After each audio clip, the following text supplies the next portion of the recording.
Yeah. Well, and let me add a couple of things. There are a series of questions saying, like the opening question, should America draw a red line? The premises of all of these questions are wrong. Israel does not want to kill even a single civilian. Israel's objective is clear and unequivocal. It is to protect the nation of Israel, to protect the lives of Israelis, and it is to defeat Hamas, to kill terrorists who want to murder every Jew on the planet.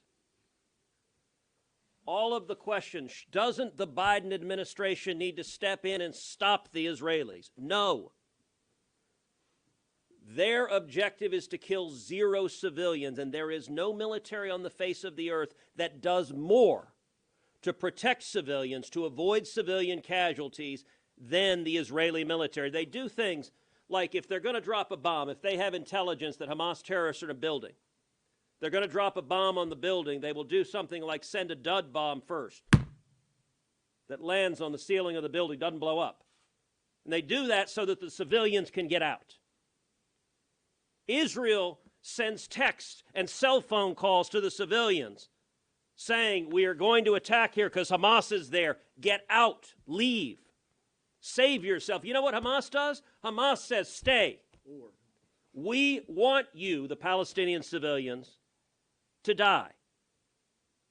I authored a resolution in the Senate, bipartisan resolution the Senate adopted 100-0, condemning the use of human shields as a war crime, condemning Hamas's use of human shields. I also authored sanctions for anyone that engages in the use of human shields. You know how many Hamas terrorists Biden has sanctioned for using human shields? None. What is Biden doing? He's sanctioning Israel.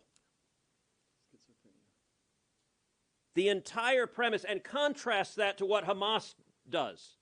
On October 7th, Hamas did not launch a military attack on Israeli soldiers. That would have been bad, but it at least would have been something recognizable as war. Attacking soldiers of a nation falls within the contours of warfare. That was not October 7th. October 7th, Hamas death squads went into civilian areas, a kibbutz, people who are farmers. They were looking for civilians, and they were killing them for one reason, because they were Jews. Going door to door to door. It's the worst mass murder of Jews in a single day since the Holocaust. They killed elderly people. They killed toddlers and infants. We've watched the videos. When you see terrorists playing soccer with the head of a Jew they just beheaded,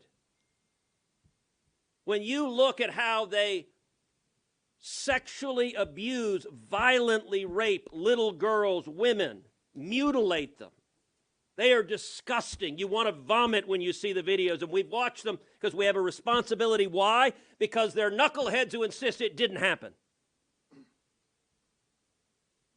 And so we should be standing with Israel unequivocally. You asked, what are the national security implications of this? America is at a greater risk today than we have been at any point in modern times. We have a higher risk for a terrorist attack today than we have at any point since September 11th. You combine that with the Democrats' open border, 11 million illegal immigrants flooding into this country while Iran and Hamas and Hezbollah have called for global jihad. It is only a matter of time before we see mass murder here, just like played out in Israel, just like played out in Russia, just like played out in New York City on September 11th. All of the questions, don't we need to stop the Israelis from killing civilians?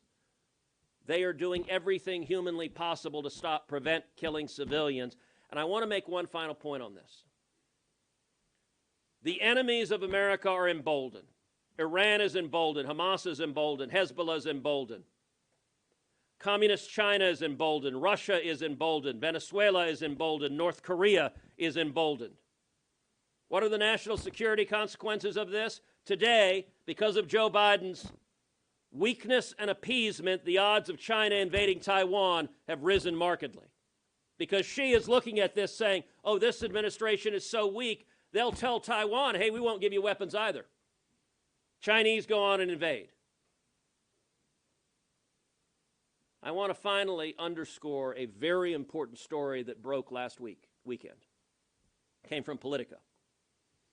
And it was a story that says the funding for the anti-Israel, anti-Semitic, anti-American protests occurring at universities across the country, much of the funding came from Joe Biden and the Democrats' biggest donors.